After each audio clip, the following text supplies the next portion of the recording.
We should do a song. What can we do? I did a baby bed. I did a baby bed. Baby bed. I did a baby bed. Get the baby bed into my A baby ears. bed. It makes my head go weird, and I sing Baby a little bed. bit. Sing a little bit. I'm not a great improviser. It might have it's not a surprise. I hope. Let's improvise something. 5 seconds later, I panicked. Yeah. Let's improvise. Can anyone improvise? All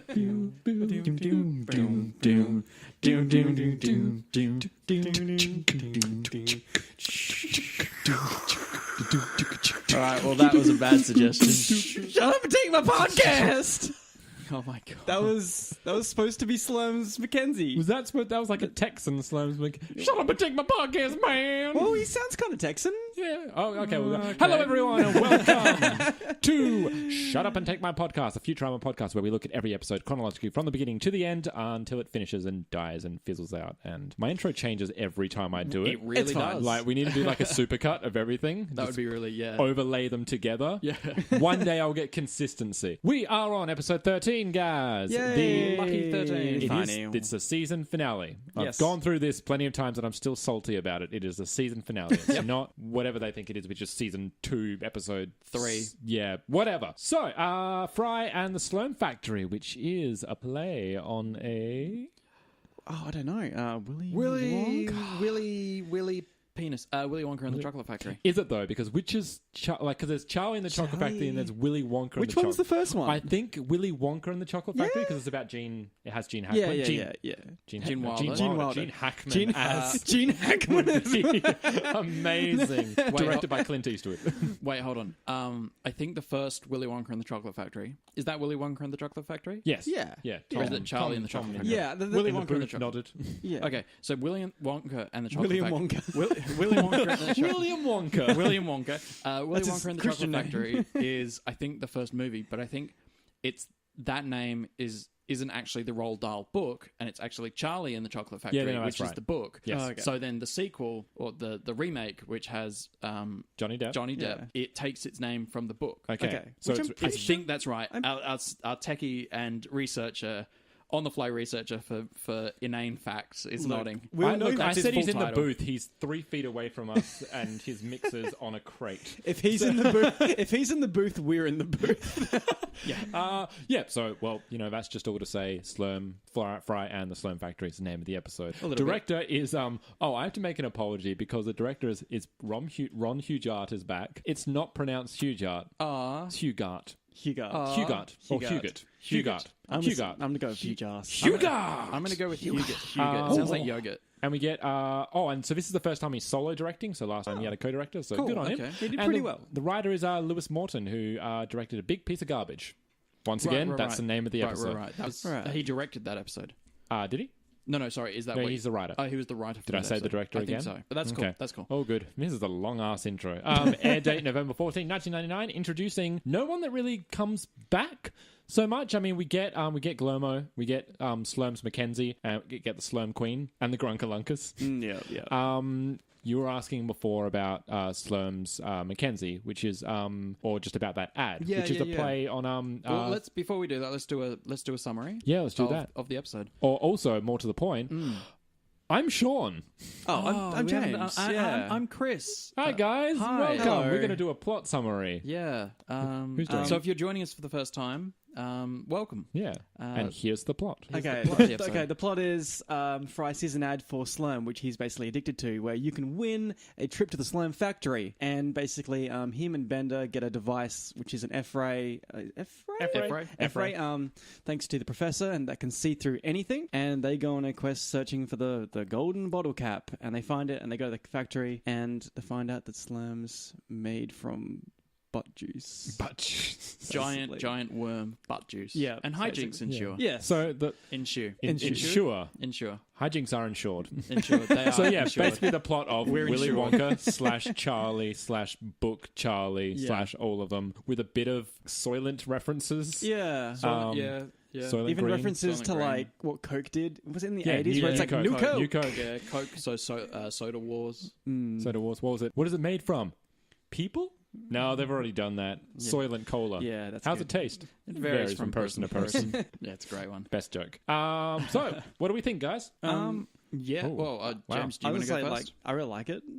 It's a fun episode. I did too. And it plays off like Willy Wonka, and like it's good that they kind of stuck to it, do one thing rather than be like bogged down by trying to do multiple things like they have in the past few episodes. They kept everyone together for the Yes. most part. Like you have Fry and Bender have their little thing, but as soon as we get really heavy into the, for the most part, let me reiterate they do split Fry, Leela, and Bender, but then we don't keep going oversaturating the other characters in this side plot. We see them once in the gift shop, really, I'm not and then the rest of the sure. episode is kind of more Fry, Leela, Me Bender. personally, I don't know. Like they probably could have gone without even having them there. Like it's odd enough that you win a contest and you can take like 8 people, but to have all of them there, they don't necessarily need to be there. I like that they take everyone. Everyone? Okay. Yeah, the reason why, I think because you're right, you don't have to take everyone, but if you do take only those 3, then it becomes kind of a questy adventure sort of thing from the get-go. Because we can add in, we can delve into that later. That's right. But what we do get having those other characters is because we're not focusing on them in a subplot, but we are using them, you get just little quips and little jokes like Professor Farnsworth. Tell them I hate them. Yeah, I do love that Zoidberg with so his own. much. Do you have something shirt tied around the too, thorax?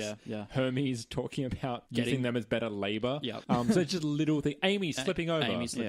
Yeah. And we don't dwell on them. And it also, what it does is it changes the tone of the episode, because if you go into the episode with the 3 of them going in, you're all automatically suspicious of the location that they're going into, because they're your 3 adventurers. They're your 3 protagonists. You become suspicious of that environment. Fear of a bot planet. Fear of a bot planet, Yeah, exactly. Whereas and Love Laver's Lost in Space. Yes. 2 of those 2 episodes, you see like kind of a questing sort of adventure. But it's like right from like the get-go's when they are going in there, you know it's going to be hostile though. Yeah, and that's actually something I have a bit of a problem with the episode. There's no like subversion that's going to be a good place. Like straight away, it's like, there's going to be like a hidden secret. It's bad. I don't mind the hidden secret stuff, because that plays into the Willy Wonka and the Chocolate Factory story. That like real factory, fake factory. Yeah, well, there's this idea that Willy Wonka is such an eccentric guy. There is stuff that you just, like in the actual movie, you see like this thing is covered over with cloth. You can't look at it. You can't know what it is. You can only have one of this sample. There's fizzy lifting drink. You can't drink any of it. Like there's he's an eccentric kind of dude. But from the get-go in this episode, or at least when we're introduced to Slurms Mackenzie, or the group meets Slurms Mackenzie, we already know that there's something wrong, something rotten. Like he has to keep partying or he's fired. Like we already are like, I don't like you as a character. Our Willy Wonka-esque character is already hostile. You play your hand too early. It feels just a little bit. Yeah. And I mean, like, it might be the fact that I've seen the episode a few times that I know that turn is coming. Yeah. But I feel like I would have loved for this character to like actually been kind of nice and like a Willy Wonka kind of guy. Yeah. And then you looking back on it, you're like, he's just a really bad dude. Although I'm conflicted with that, because it does give me my most laugh out loud moment of the episode, which is when he subtly threatens Slurms Mackenzie. He has to party with us.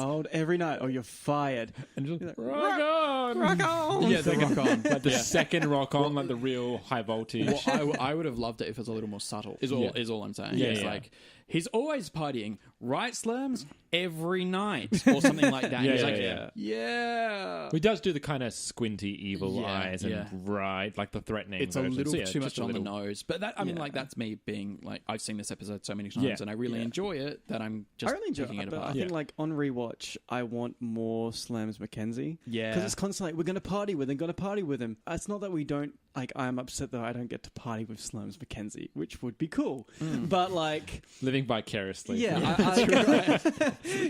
where's my giant worm friend? It's like, it's just that scene where they run away and then they end up running back to the Queen. Yes. Yeah. All right, cut that out. They run into Slurms, right, and they think they can trust Slurms, right, and he turns them in. Okay, and then Slurms realizes that this is wrong, and he's like, "No, what? I'm going to stand up against it, and then I'm going to die saving you." Yeah. And I'll be like, I've seen a bit more Slurms, and like he's got a bit more character. Well, you can still you can get the best of both worlds. Include they can run into Slurms of Candy. He goes, look, I know a way out. Takes them, and then does that same thing, like just brings them straight back and like, oh, yeah, okay. Yeah. And basically, like he's doing it because that's what he's broken basically. Yeah. And then like he realizes that Well, like, I can't do this anymore. Yeah, he's been doing it for what, 40 years? Yeah, 40 years. So it's those like, bikini babe women are. What we know is that the bikini babes have been with him for 40 years. Yeah, That's all. At Like, least. he's At least. exactly. Interesting to note is that one of those bikini babes, I believe it is the blonde one, if I get it right,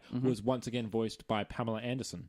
Oh, really? So because she was in the studio, they were doing both episodes concurrently because obviously yeah, they're producing yeah, a lot. And they said, "Oh, while you're here," because obviously she in Fistful of Dollars, she Yes. finished her recording. That while you're here, do you mind just doing this? That's She's great. Like, sure. Good on her. You go back and like, Yeah, great. Okay, I'll have to give that another listen. Yeah, oh, yeah. and so Slurms Mackenzie and that entire ad is Spud. Is it Spud? Yeah, Spuds Mackenzie, which was the Coke. Budweiser. I'm pretty sure. Oh, the Budweiser right, dog, right. like that famous when they had a dog as their. That's right. Yes, mascot. yes. And That's he right. was on the beach, and he did have the babes, and sometimes he was in space. And That's right. Because Nice. Santa's Little Helper, they do that Yeah, with Duff yeah, in The they Simpsons reuse in it. the later Yeah, episode yeah. too. So yeah, clear homage. Hey, do you want to go favorite moments? Yeah, favorite moments. I asked the question, so someone else Oh, go. I don't really have don't have a favorite moment. I have lots of little bits in it, lots of little world. Basically, anytime Zoidberg or the Professor or Amy is trying to, I was but the trying to Professor order my does have thoughts. some great stuff in Yeah, this. yeah. Even from like tell him I hate him or to like Yeah. All the, of- the radiation suit Yeah, things. all They're- of that is They're gold. like dialing up on both his crankiness and his just blasé attitude to Yeah. danger. Yeah, and Zoidberg is getting fleshed out. Like we see him just being like, "It's fish rot." I didn't have the heart to Yeah. time. It's like,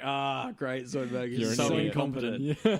Or it's like the Professor say like let's go, and he like walks so Yeah. slowly, Yeah. like His pronunciation of the word robots is robot. Robots. The whole episode, small things like the Department of soft drink, tobacco, and firearms. Yeah, That's- that was good. That's like just little things like that, really enjoyable. We'll label it as new Slurm, and when everyone hates it, we'll bring back Slurm Classic, Yeah. and we'll make billions. That made me laugh. Yeah. Like the Coke Classic, new Coke Yeah. whole thing. That was great. For me, this episode is kind of really steady in like the comedy. Yeah. Like there's no like sharp downturns. There's no like giant great moments. It's just kind of good throughout the whole thing. We've talked earlier about the balance between what an episode entails and that, you know, if you're not a joke heavy or a particularly funny episode, you have to balance it out with either an engaging plot or one that can really hit you emotionally. Or if we have an episode that is a parody like we had with the episode that's set on the Titanic, unfortunately where it sometimes doesn't work is when you have then too many plots.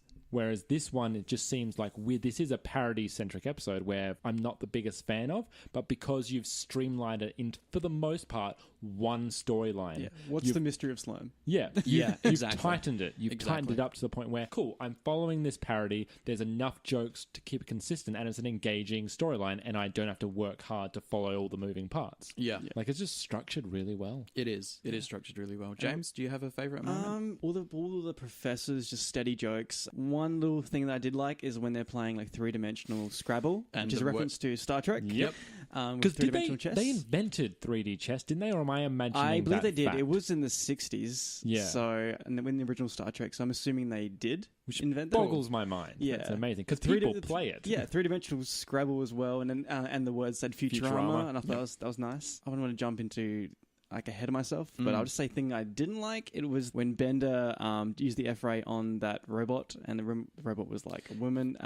That just didn't work for me. Yeah. It went Yep. too long as well, and I was like, just cut it. That character comes back quite a bit down the line. The one thing I will say that I did like, just before we go into things that didn't work, yeah. is a very subtle thing, and I noticed on my second viewing of the episode is when what's his name, Glurmo, comes out and introduces himself like, "This is my place, welcome," and he shakes everyone's hand. And Fry he shakes wipes his Fry, leg. and Fry's smiling. His expression doesn't change, but he just wipes his hand on his hand pocket and like looks at it first. It's I loved it. I will say my favorite, just as the moment, laugh out loud moment. I don't know if you guys agree. Ow, my sperm. I didn't have that. I enjoyed that. That's Yeah. a very Yeah. good joke. Oh, didn't hurt that time. But yeah, sorry to cut and paste all around the place, but James, the whole thing about what is clearly like a trans robot, the show's showing its age a little bit at this point. Yeah. It's like, 1999, we did not have the thoughts we do about like the trans community, and there was not awareness about it. And I don't like it from a joke perspective and from, I guess, a moral perspective as well. Where I'm like, this. When I was a kid, I'm assuming everyone would have had a laugh, but now I'm just going to be like, can we get like a cut edition? Yeah. Slice this out. Yeah, I mean, it's like, the trope of the overtly gay man. Yeah. And it's like the joke just comes from being like really overt and gestures, and that's literally the joke. Yeah. But the joke is just Hey, that. that guy's gay. Yeah. Punchline. Ha ha ha ha. Like, that's it. Yeah. And this is like, that robot is not. Is it someone going through their transition? And also, like, Nah, includes like the tropes of being a Latino a street Chigo, walker streetwalker sort of thing. But it's strange. It's like they've done that. The masculine guy who was going to like take a punch from Fry and like make him seem more masculine. Yeah. It's like, I'm gay. And then they didn't make a big deal out of that. Yes, So it's really interesting. Like, it's they want to make fun of stereotypes like a feminine man or that kind of thing. But like a muscular man, that's fine, I guess. Yeah, I don't know. it's weird. That's where the joke worked, because we commented on that in we did last week. Where Yes. it's like, that's really cool. It's like, it is kind of funny that Leela just makes a mistake and he's like, yeah, no, sorry, I'm actually gay. It's like, I think Leela is out of luck when it comes to men in so many ways. But the joke doesn't linger on that. yeah, I would say that episode is an exception because it's an exceptional episode. Yes. Yeah. Like that episode is commenting on a lot of stuff in its joking. This one is just making jokes. Exactly. Yeah. And like, that's not necessarily a bad thing. Hey, it's entertainment. Yeah, so- that's right. That's lobstertainment. This is also the first time we start to find out anything about what Bender's made of. I want to start, like, I'm starting to write them down now. Every time Bender mentions that he's a certain percentage of something. He's 40% zinc. Yep, and I have a feeling the percentage is going to get weird as we go on. I think it gets to, I might be really wrong here, but I remember doing a quiz, and I think it's the same percentage as, and this is an interesting tieback, it's the same percentage as what is in Willy Wonka and the Chocolate Factory. That's 117%. Oh, right. Yeah, I think it's actually the same percentage number. All right, I'm going to have to keep a tally from now on. Yeah. Okay. So I think it's online. I might be completely wrong, and I might just be having like, I have Willy Wonka on the brain. Yeah, but like, and we have like added inconsistencies with Bender's innards where it goes. I love it. It's still great. There's another thing there now. That was another favorite moment of mine, is Bender's color change when he's sick. Yeah. He goes a slight shade like warmer and greener, Yeah. and the Yeah. second he takes a watch out, because you don't realize it. If he just walks in, you might not catch it. Then when he changes back to his light blue hue, it's like, oh, that's like kind of a cool Yeah, little, that's right. a neat little animation. were there any other things that you guys didn't feel like did well in the episode? Maybe the Fry looking through Bender's hole when he got basically pressed. Yeah, it doesn't feel necessary. Yeah, I was like, I didn't laugh. Why was this here? The reason he's there is so that we're giving him a way to get him away from the slurm so that Leela can push it over without him being there for it. Because that's the mechanism they're trying to have it's him... the when Fry goes to look through Bender's hole. Yeah, no, that's what I'm saying. No. Yeah. So what Sean's saying is Fry being distracted by this Oh, thing yeah. Oh, yeah. allows They Leela needed to drag him away okay. in some way so that Leela can do it uninhibited without Fry. I genuinely don't like how the episode progresses to the point where our heroes have to fight their own things to get away. Like, I like Fry being addicted to the slurm, but I don't like that the stakes suddenly change, that they just start running and there's no like immediate threat after them. This is... It's the typical Bond thing where it's like, I'm going to leave you in a trap now, and now just leaves him. It's like he breaks out. Yeah. And then he starts. Then they start getting chased. And they get a lot of time. There's a lot of air time between like Fry being like, looks in the hole, Leela pushes the thing over, he screams and tries to bite off his arms. She drags him away and there's no immediate chase after that. Yeah, but I think that's the stereotypical like going for like the Bond villain. You've been tied up. Yeah. There is always that gap of but you can kind of have a conversation before you have to start running. Yeah, it's a trope in itself, and it is a deliberate trope. So whether that works or not is down to taste and absolutely. and pacing and structure. And Sean, what about you? Anything that you felt was a bit of a miss? the ending feels a bit weird, like that final shot. I get the whole, and he's still addicted to slurm sort of deal, but just that kind of final shot just ends a bit flat for me. The way he's lying, and then it just feels like a empty final shot to leave me with, and I was like, oh, it kind of ended strangely. Like I felt like it wasn't a concluding shot, a more definitive ending than what I would have liked. Yeah, I agree. It doesn't feel quite like the stakes of the episode. Well, I mean, it's hard to... It doesn't feel like we've returned to normal. Yes, because it's kind of similar to the episode where they're... Similar to what we were talking about with Fear of a Bot Planet. Yeah. Where they have that weird kind of party in the montage at the end. You're like, that ended weirdly. Yeah, it's almost as if ending an episode in the bridge and like just playing some music while they just do kind of dancey stuff is kind of not a great ending. Yeah. But they keep doing going. Yeah, they keep doing it. Yeah. Yeah, because we have what I guess what the writing is like we return Fry to normality. You know, in the TV episode, he's like the trope of it. The way to end an episode is everything returns to normal, and that's actually what they're trying to do in this episode. Yeah, what I would have done. Sorry. No, what I would have done is have them back on the couch and is like,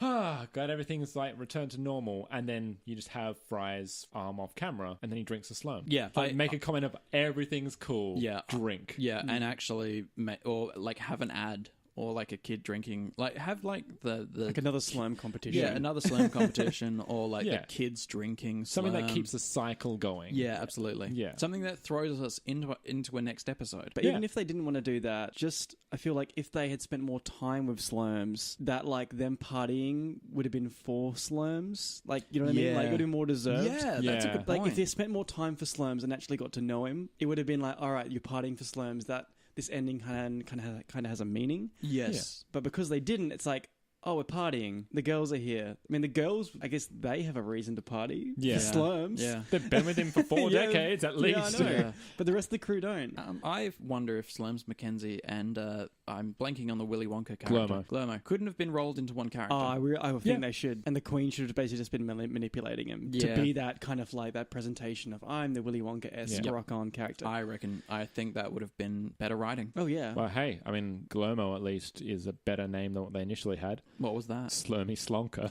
Wow. Holy. Wow.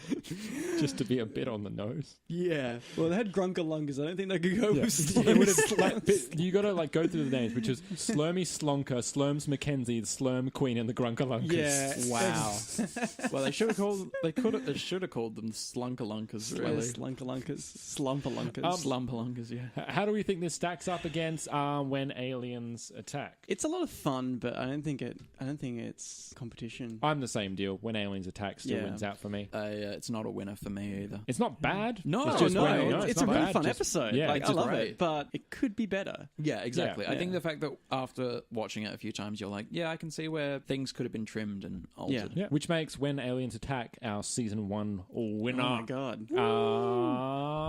Accent is Slurms Mackenzie. Okay. Yeah.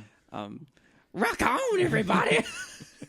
Women wham wazzle. Oh yeah, that's the best saying ever. What's it? Is it Wimmy wham wham wazzle. Which is kind of like Rick and Morty. Yeah, it's a little bit Rick and Morty. I'll give it a shot. Wimmy wham wham wazzle. Damn it! That's pretty good. You win. Yeah.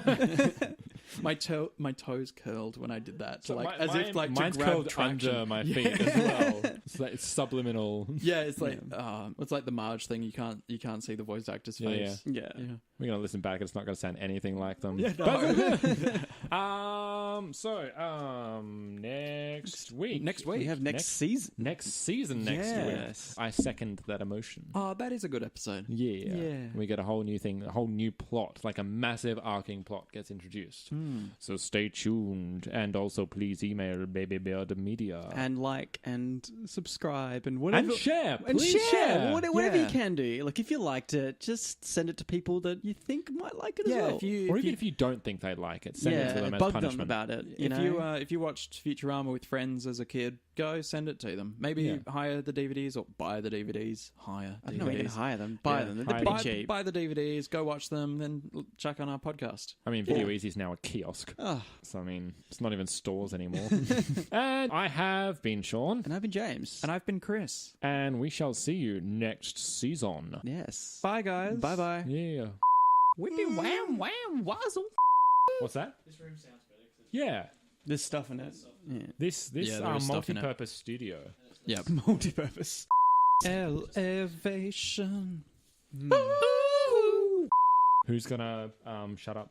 I'll do it. Cool. Hope you do something different and amazing. Don't expect too much. Jeez, we're running out of material, aren't we? We're just awful. No banter. We're dead. We're dead inside. Okay. Do you want to go and... were you yawning, or were you about to say some witty banter? All of it. Because then you just gave up. All of it. Keep ourselves recording for a bit, because I saw the finger start to go upon the button. I know. I just want to see like Tom go for the button and miss. the game part's been cut out, but you watch the clips. Yes. Yeah. There's like a Star Trek game, and William Shatner's there. The cast are all there, but it's like it's like you're watching the interactive part is missing, and you're watching all these clips, and everything's on green screen, and you're like, this is awful.